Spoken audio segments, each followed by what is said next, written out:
Hey yosh les gens, Made in Abyss c'est l'un des animés qui a fait le plus parler de lui cet été 2017. Donc aujourd'hui on se retrouve pour que je donne mon ressenti sur cet animé. Manga V8, Made in Abyss, c'est parti!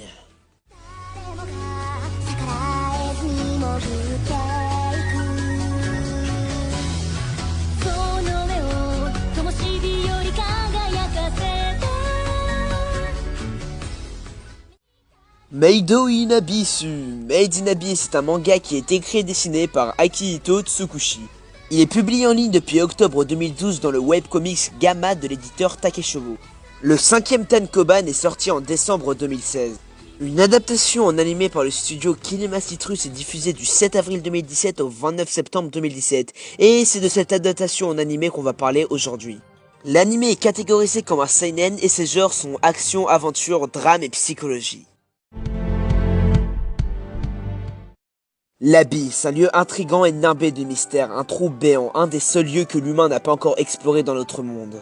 Un endroit qui est certes extrêmement fascinant, mais au même niveau, il est extrêmement dangereux.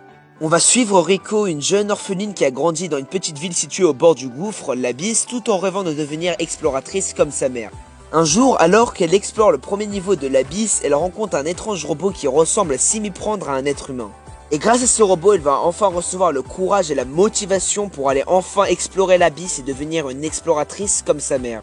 Made in Abyss était l'animé de l'été 2017 et c'est extrêmement compréhensible en voyant déjà les premières scènes de l'animé.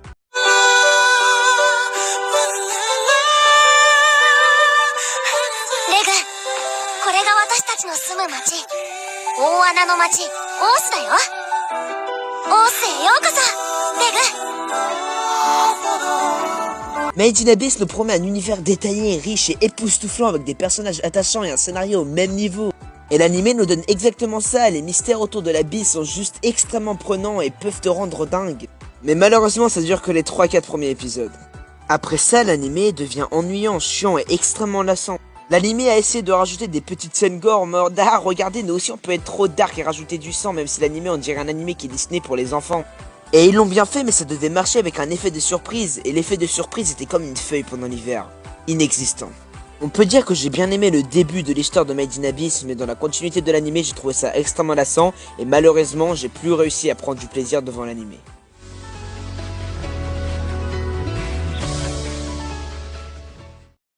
À part les deux personnages principaux, Legu et Riko, aucun personnage de Made in Abyss n'a été bien développé, je trouve ça extrêmement dommage.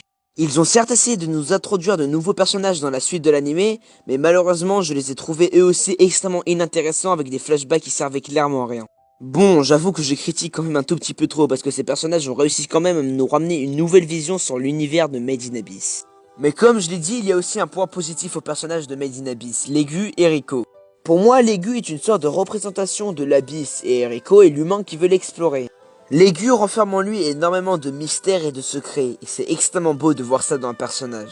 Et de l'autre côté, on a Riko. Riko sait très bien qu'elle peut crever à tout moment dans l'Abysse, mais malgré ça, elle a quand même envie d'aller l'explorer. Ça montre qu'elle est extrêmement courageuse.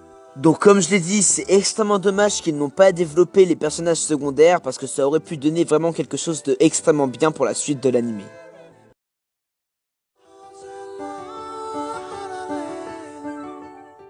Comme il n'y a pas de thématique claire dans Made in Abyss, j'ai décidé de me laisser aller et de prendre ma petite tête en main et décider de vous faire moi-même la thématique de Made in Abyss. L'Abysse peut en quelque sorte représenter le profond de l'âme de l'humain. C'est-à-dire que plus tu descends, plus tu es en danger parce que tu commences à te connaître vraiment. Donc tu te n'explores pas et tu restes à côté de ton âme, c'est-à-dire tu restes à côté de l'Abysse jusqu'à ta mort sans vraiment jamais te connaître.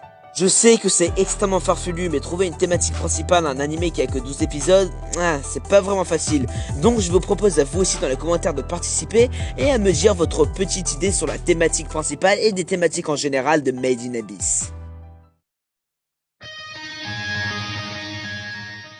L'art de Made in Abyss. Je vais pas vous mentir que dans le premier épisode, mais vraiment, que dans le premier épisode, j'ai eu des problèmes avec les chara-design des personnages. Moi, ça me faisait un tout petit peu penser à un animé de Funko Pop, mais comme je l'ai dit, c'est passé après le premier épisode. On s'habitue extrêmement vite, et à part ça, l'animation est nickel, les bandes-sons sont juste grandioses. À ce point-là, c'est nickel. Écoutez-moi une des bandes-sons, c'est vraiment du pur chef-d'œuvre.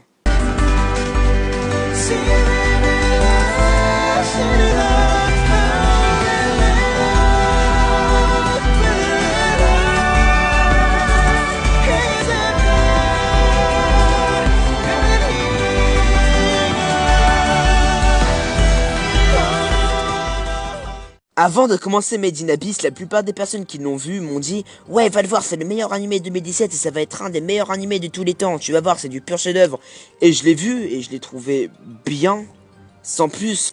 Une chose qui est sûre, c'est que j'étais extrêmement déçu par Made in Abyss. Mais bon, pour conclure mon avis, je vais lui donner une note de ça passe. En tout cas, si vous cherchez un petit animé tranquillou bilou pour faire passer le week-end, bah je vous propose Made in Abyss parce que pour moi c'est l'animé qui est fait pour cela. Pouce en l'air et un commentaire pour me donner votre avis sur Made in Abyss, ça fait toujours plaisir et c'est la petite récompense. Vous abonnez pour plus de mes vidéos, rejoignez mon Twitter et Discord pour parler. Sur ce, je pense bien que j'ai tout dit, donc bye.